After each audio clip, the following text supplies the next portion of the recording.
Hello friends, welcome to I exam B. इस video में हम देखेंगे subject verb agreement, a very very important topic. अगर आपको रूल्स ऑफ ग्रामर या ग्रामर पे बेस्ड क्वेश्चंस अच्छे से सॉल्व करने हैं एकदम करेक्टली, सब्जेक्ट वर्ब अग्रीमेंट आपको जरूर आना चाहिए, right. So friends, firstly what does this rule state? It states that the subject and the verb must agree with each other. अब स्टूडेंट्स क्या करते हैं, इतना सा रूल समझते हैं, पढ़ते हैं और बस दे किसी से पूछो ना what is the rule, the subject and the verb must agree with each other means in terms of what, how must they agree? In terms of number and person. यानी कि when the subject is singular, the verb should be singular. When the subject is plural, the verb should be plural.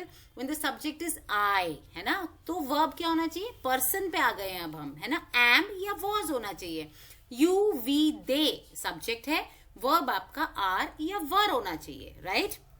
it, she, he है तो is या was होना चाहिए। So I hope this rule is clear now, right?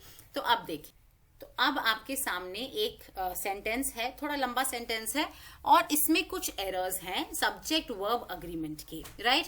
अब आपको क्या करना है, आपने वर्ब स्पॉट करना है और चेक करना है कि उसके करस्पॉन्डिंग जो सब्जेक्ट है वो क्या है और उसके अकॉर्डिंग जो है वो वर्ब यूज हो रखा है या नहीं, ये चेक करके आपको इस सेंटेंस को फिक्स करना है। सो वीडियो को पॉज करें, please pause the video and try solving it yourself and find out the errors in this particular sentence. अब वो कैसे करेंगे आप, चेक कैसे करेंगे कि जो वर्ब है उसके लिए ट्रू सब्जेक्ट क्या है?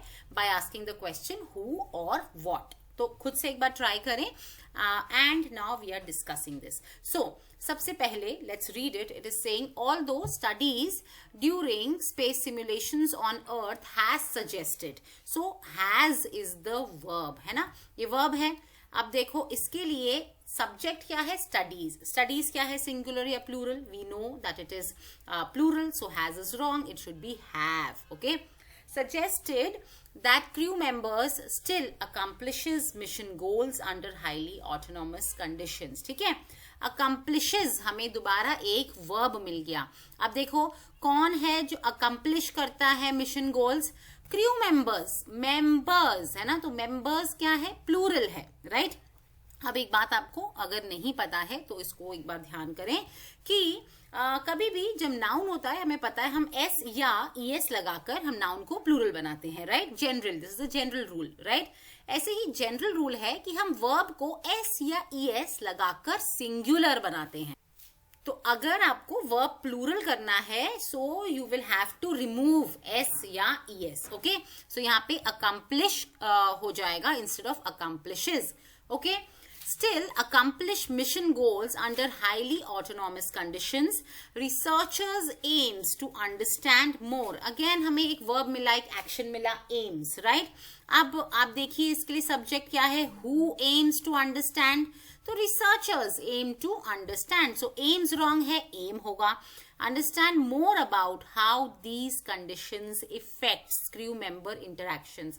अब यहाँ थोड़ी सी चीटिंग करी मैंने, I have changed the word. Effect. Effect और अफेक्ट में डिफरेंस होता है, right. Now what is the difference here?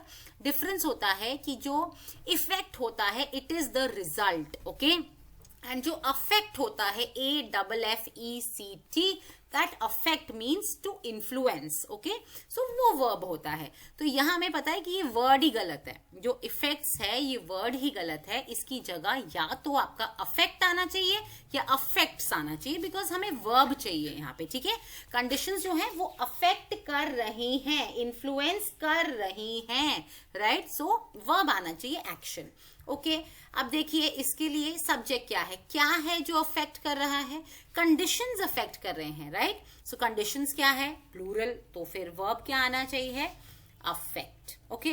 So this is how you have to solve questions related to subject verb agreement, right। अब ये है आपके सामने एक फाइनल करेक्ट सेंटेंस। और ऐसे ही इंटरेस्टिंग वीडियोस के लिए हमारे साथ जुड़े रहें, subscribe to our channel and press the bell icon to continue receive the updates of the videos we bring for you.